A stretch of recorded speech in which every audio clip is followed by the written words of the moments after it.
दोस्तों, महिला world cup में इंग्लैंड और टीम इंडिया के बीच हुए मुकाबले में भारतीय बल्लेबाजों स्मृति मंधाना, हरमनप्रीत कौर और ऋचा घोष के साथ साथ प्रतीका रावल ने चौकों की बारिश करते हुए ऐसी धुनाई की जिसके सामने इंग्लैंड के गेंदबाज खून के आंसू रोते हुए नजर आए। इस वीडियो में हम आपको भारत और इंग्लैंड के महिला टीम के बीच हुए महामुकाबले की पूरी हाइलाइट्स बताएंगे। अगर आपको भी यह मुकाबला पसंद आया हो तो हमारे इस वीडियो को दिल से एक लाइक जरूर कर दीजिए। अब आपका ज्यादा समय न लेते हुए सीधे हाइलाइट्स को दिखाते हैं। तो दोस्तों, इंदौर का होलकर क्रिकेट स्टेडियम इस दिन पूरी तरह खचाखच भरा था और चारों ओर शोरगुल का माहौल था, जिसमें फैंस की दीवानगी साफ झलक रही थी। भारतीय और इंग्लिश फैंस अपनी अपनी टीमों के झंडे लहराते हुए ढोल नगाड़ों के साथ अपने सितारों का हौसला बढ़ा रहे थे, जिससे माहौल पूरी तरह से क्रिकेटमय हो गया था। भारतीय महिला टीम पिछले मैचों में मिली कुछ चुनौतियों के बावजूद आत्मविश्वास से भरी हुई थी और जीत की राह पर लौटने को तैयार थी। पिच बल्लेबाजी के लिए अनुकूल दिख रही थी, जिससे बल्लेबाजों को बड़े शॉट लगाने का मौका मिल सकता था। लेकिन शुरुआती ओवरों में तेज गेंदबाजों को हल्की स्विंग मिल सकती थी और जैसे जैसे खेल आगे बढ़ता, स्पिनरों को भी मदद मिलने की उम्मीद थी, जिससे मैच में संतुलन बना रहता। माहौल इतना गर्म था कि मैदान पर उतरते ही दोनों टीमों के खिलाड़ियों में एक अलग ही ऊर्जा दिखाई दे रही थी, जो उनके चेहरे पर साफ झलक रही थी। इंदौर का यह मैदान एक ऐतिहासिक जंग का गवाह बनने के लिए पूरी तरह तैयार था, जहां दोनों टीमें अपनी पूरी ताकत झोंकने वाली थीं। पूरी मैच की शुरुआत टॉस के साथ हुई, जो हर बड़े मुकाबले का पहला महत्वपूर्ण कदम होता है। मुकाबला शुरू हुआ तो भारत की पारी की शुरुआत प्रतीका रावल और स्मृति मंधाना ने की। ये दोनों ही सलामी बल्लेबाज टीम को मजबूत आधार प्रदान करने के इरादे से मैदान में उतरी थीं। दोनों ने पावर प्ले में काफी सतर्क रुख अपनाया, यह जानते हुए कि शुरुआती विकेट खोना टीम के लिए हानिकारक हो सकता है। पहले 6 ओवरों में भारत ने बिना किसी नुकसान के सिर्फ 32 रन जोड़े, जिससे यह स्पष्ट था कि इंग्लिश गेंदबाजी प्रभावी थी। इंग्लिश तेज गेंदबाज लॉरेन बेल और केट क्रॉस ने सटीक लाइन और लेंथ से भारतीय बल्लेबाजों को खुलकर खेलने का मौका नहीं दिया और रन गति को नियंत्रित रखा। स्मृति मंधाना ने लॉरेन बेल की गेंद पर एक खूबसूरत कवर ड्राइव लगाकर पहला चौका लगाया, जो बाउंड्री के लिए गया। यह शॉट उनकी क्लास को दर्शाता था। उनकी यह शॉट दर्शनीय थी, जिसे देखकर दर्शक भी मंत्रमुग्ध हो गए। इसके बाद प्रतीका रावल ने केट क्रॉस की गेंद पर एक कलात्मक फ्लिक शॉट खेला, जो 4 रनों के लिए गया। यह दर्शाता है कि उन्होंने भी अपना संयम बनाए रखा था। दोनों ने मिलकर धीरे धीरे रन गति बढ़ाई। स्मृति ने एलिस कैप्स की गेंद पर एक लॉफ्टेड शॉट खेलकर सिक्सर जड़ा, जो लॉन्ग ऑन के ऊपर से स्टैंड्स में गया। यह शॉट स्टेडियम को झूमने पर मजबूर कर दिया। प्रति ने भी अपनी तरफ से योगदान दिया और चार्लोट डीन की स्पिन पर एक स्वीप शॉट मारकर बाउंड्री पार कर दिया, जिससे स्कोर बोर्ड पर तेजी आई। 9वें ओवर तक भारत का स्कोर बिना विकेट के नुकसान के 65 रन हो गया था, जो एक मजबूत शुरुआत की ओर इशारा कर रहा था। लेकिन 11वें ओवर में इंग्लैंड की अनुभवी स्पिनर सोफी एक्लेस्टोन को आक्रमण पर लगाया गया और उन्होंने आते ही अपना जादू बिखेर दिया, जिससे मैच में एक रोमांचक मोड़ आया। सोफी ने प्रतीका रावल को एक फ्लाइटेड गेंद डाली, जिस पर प्रतीका आगे बढ़कर बड़ा शॉट खेलने की कोशिश में थी, लेकिन गेंद सीधे हीरा नाइट के हाथों में गई, जिन्होंने मिड विकेट पर एक आसान कैच लपका और प्रतीका को पवेलियन लौटना पड़ा। प्रतीका रावल 28 गेंदों में 18 रन बनाकर पवेलियन लौटी, जिससे भारतीय टीम को पहला झटका लगा। भारत का स्कोर 1 विकेट के नुकसान पर 68 रन था और अब टीम को एक मजबूत साझेदारी की जरूरत थी। प्रतीका का विकेट गिरने के बाद अब मैदान पर आई अनुभवी बल्लेबाज हरलीन देओल, जो दबाव में पारी को आगे बढ़ाने के लिए जानी जाती है। स्मृति मंधाना और हरलीन देओल ने मिलकर पारी को संभालने की जिम्मेदारी ली और दोनों ने मिलकर समझदारी से बल्लेबाजी की। स्मृति ने लिंसी स्मिथ की गेंद पर एक शानदार ड्राइव खेला, जो बाउंड्री के पार गया, जिससे रन गति में थोड़ी वृद्धि हुई। हरलीन देओल ने भी अपनी क्लास दिखाई और सोफी एक्लेस्टोन की गेंद पर एक लॉफ्टेड शॉट मारकर 4 रन बटोरे। यह दिखाता है कि वह आत्मविश्वास में थी। दोनों ने मिलकर धीरे धीरे रणगति को बढ़ाया और 15वें ओवर तक भारत का स्कोर एक विकेट के नुकसान पर 92 रन तक पहुंचाया, जिससे एक अच्छी नींव रखी गई। लेकिन 16वें ओवर में इंग्लैंड की कप्तान नेटसिवर ब्रंट ने खुद गेंद थामी और अपनी मीडियम पेस से कमाल कर दिया, जिससे हर कोई हैरान रह गया। नेट ने स्मृति मंधाना को एक तेज सीधी गेंद डाली, जो बल्ले का किनारा लेकर विकेट कीपर एमी जोन्स के दस्तानों में समा गई और भारतीय टीम को दूसरा बड़ा झटका लगा। स्मृति मंधाना 52 गेंदों में 42 रन बनाकर आउट हुई। उनकी संयमित लेकिन आक्रामक पारी का अंत हुआ। अब भारत का स्कोर 2 विकेट के नुकसान पर 85 रन था और टीम को एक मजबूत साझेदारी की सख्त जरूरत थी।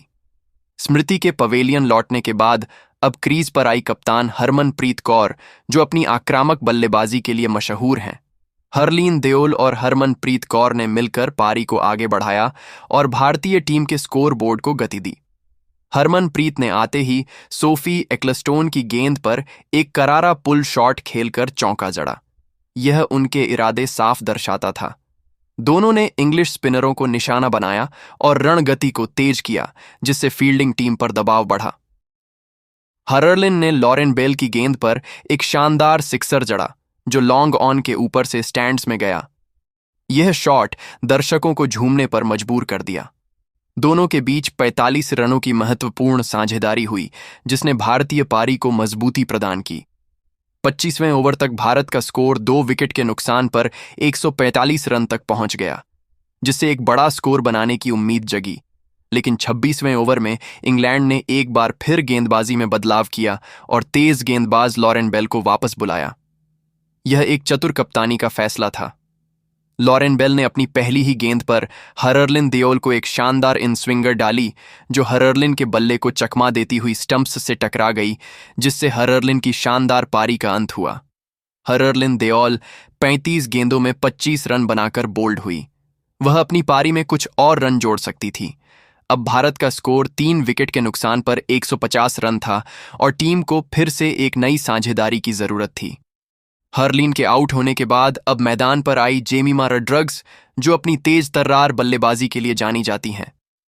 हरमनप्रीत कौर और जेमिमा रड्रिग्स ने मिलकर पारी को संभाला और तेजी से रन बनाए, जिससे स्कोरबोर्ड तेजी से आगे बढ़ने लगा। हरमनप्रीत ने अपनी आक्रामक बल्लेबाजी जारी रखी और चार्लोट डीन की गेंद पर 2 चौके लगाए, जिसमें एक स्वीप और एक कट शॉट शामिल था। यह उनकी बल्लेबाजी की विविधता को दर्शाता है। जेमी रड्रिग्स ने भी नेटिवर ब्रंट के ओवर में एक लॉफ्टेड कवर ड्राइव मारकर 4 रन बटोरे, जिससे वह भी लय में आ गई। दोनों ने मिलकर 55 रनों की साझेदारी की, जिसने भारत को मजबूत स्थिति में ला दिया। 35वें ओवर तक भारत का स्कोर 3 विकेट के नुकसान पर 215 रन तक पहुंच गया, जो एक चुनौतीपूर्ण स्कोर की ओर इशारा कर रहा था। लेकिन 36वें ओवर में सोफी एक्लेस्टोन ने अपनी चतुराई दिखाई और जेमिमा रॉड्रिग्स को अपनी एक और फ्लाइटेड गेंद पर फंसाया। यह उनकी गेंदबाजी की कुशलता को दर्शाता है। जेमिमा ने आगे बढ़कर खेलने की कोशिश की, लेकिन गेंद को मिस कर गई और एमी जोन्स ने बिजली की तेजी से स्टंपिंग कर दी, जिससे जेमिमा की पारी का अंत हुआ।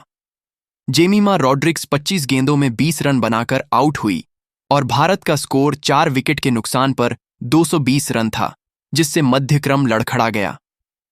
इसके बाद भारत के विकेट नियमित अंतराल पर गिरते रहे, जिससे टीम की रणगति थोड़ी धीमी हुई। दीप्ति शर्मा 8 रन बनाकर लिंसी स्मिथ की गेंद पर कैच आउट हो गई, जिससे भारत की मुश्किलें और बढ़ गईं। अमनजोत कौर भी सिर्फ 5 रन बनाकर एक्लेस्टोन की गेंद पर एलबीडब्ल्यू हो गई और स्नेह राणा 10 रन पर क्रॉस की गेंद पर बोल्ड हो गई। लेकिन एक छोर पर हरमनप्रीत कौर मजबूती से टिकी रही और उन्होंने अपना अर्धशतक पूरा किया, जो उनकी कप्तानी पारी का प्रतीक था। उन्होंने ऋचा घोष के साथ मिलकर आखिरी ओवरों में कुछ तेज रन बटोरे, जिससे टीम को एक सम्मानजनक स्कोर तक पहुंचने में मदद मिली। हरमनप्रीत ने लॉरेन बेल के ओवर में 3 चौके और एक सिक्सर जड़ा। यह उनकी आक्रामकता को दर्शाता है।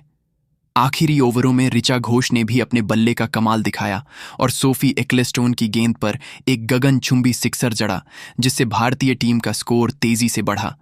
ऋचा ने लगातार चौके लगाए, एक कवर ड्राइव जो बाउंड्री पर लगी दीवार से टकराया और एक पुल शॉट जो स्टैंड्स में समा गया। हरमनप्रीत ने भी नेटिवर ब्रंट की गेंद पर एक ऊंचा लॉफ्टेड शॉट खेला, जो सिक्सर बना।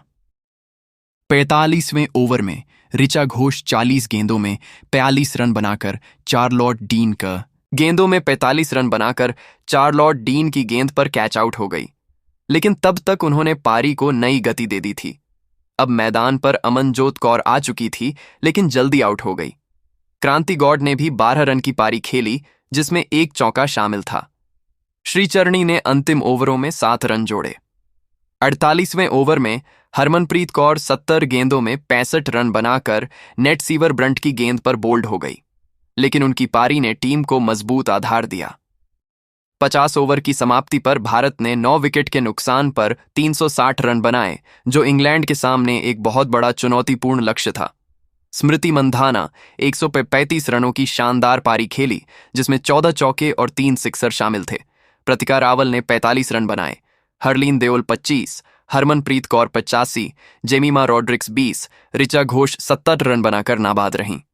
इंग्लैंड के लिए सोफी एक्लेस्टोन ने शानदार गेंदबाजी करते हुए 10 ओवर में 62 रन देकर 4 विकेट लिए, जबकि लॉरेन बेल और चार्लोट डीन ने 2-2 विकेट लिए।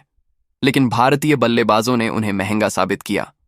इंग्लिश महिला टीम के सामने अब 361 रनों का बहुत बड़ा चुनौतीपूर्ण लक्ष्य था, जिसे हासिल करने के लिए उन्हें एक बड़ी साझेदारी की जरूरत थी।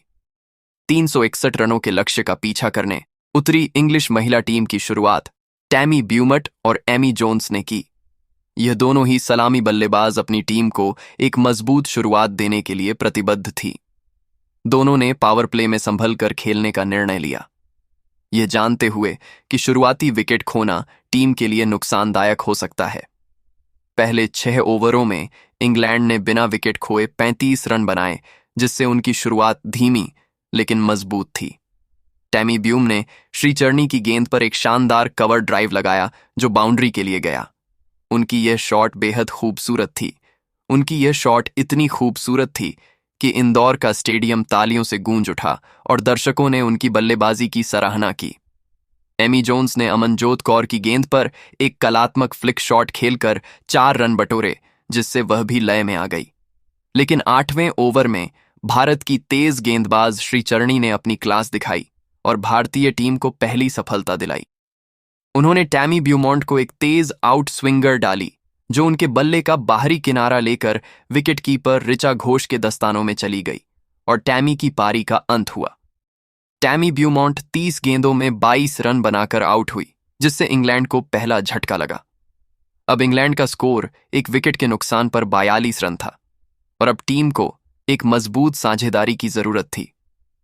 टैमी के आउट होने के बाद अब मैदान पर आई कप्तान ही नाइट, जो अपनी टीम को जीत के करीब ले जाने के इरादे से मैदान में उतरी थी। एमी जोन्स और हदर नाइट ने मिलकर पारी को संभाला और रन गति को तेज किया, जिससे भारतीय गेंदबाजों पर दबाव बढ़ा। एमी ने क्रांति गौड़ की गेंद पर 2 लगातार चौके लगाए, जिसमें एक कट और एक स्वीप शॉट शामिल था। यह उनकी आक्रामकता को दर्शाता है। हीरा नाइट ने भी अपनी क्लास दिखाई और दीप्ति शर्मा की गेंद पर एक लॉफ्टेड कवर ड्राइव मारा, जो बाउंड्री के पार चला गया, जिससे वह भी आत्मविश्वास में आ गई। दोनों ने मिलकर 70 रनों की साझेदारी की, जिसने इंग्लैंड को मजबूत स्थिति में ला दिया। 18वें ओवर तक इंग्लैंड का स्कोर एक विकेट के नुकसान पर 125 रन तक पहुंच गया, जिससे लक्ष्य उनके लिए थोड़ा आसान लगने लगा। लेकिन 19वें ओवर में भारत को एक बड़ी सफलता मिली, जिससे मैच में एक रोमांचक मोड़ आया। तेज गेंदबाज अमनजोत कौर ने एमी जोन्स को एक तेज उछाल भरी गेंद डाली, जिस पर एमी पुल शॉट खेलने की कोशिश में थी, लेकिन गेंद उनके बल्ले के ऊपरी किनारे पर लगकर मिड ऑन पर खड़ी हरलिन देओल के हाथों में चली गई और एमी की शानदार पारी का अंत हुआ। एमी जोन्स 48 गेंदों में 55 रन बनाकर पवेलियन लौटी, जिसमें 6 चौके शामिल थे। उन्होंने अपनी टीम को एक मजबूत शुरुआत दी। अब इंग्लैंड का स्कोर 2 विकेट के नुकसान पर 130 रन था और अब टीम को फिर से एक नई साझेदारी की जरूरत थी। एमी के पवेलियन लौटने के बाद अब मैदान पर आई नेट सिवर ब्रंट, जो अपनी ऑल राउंड काबिलियत के लिए मशहूर हैं।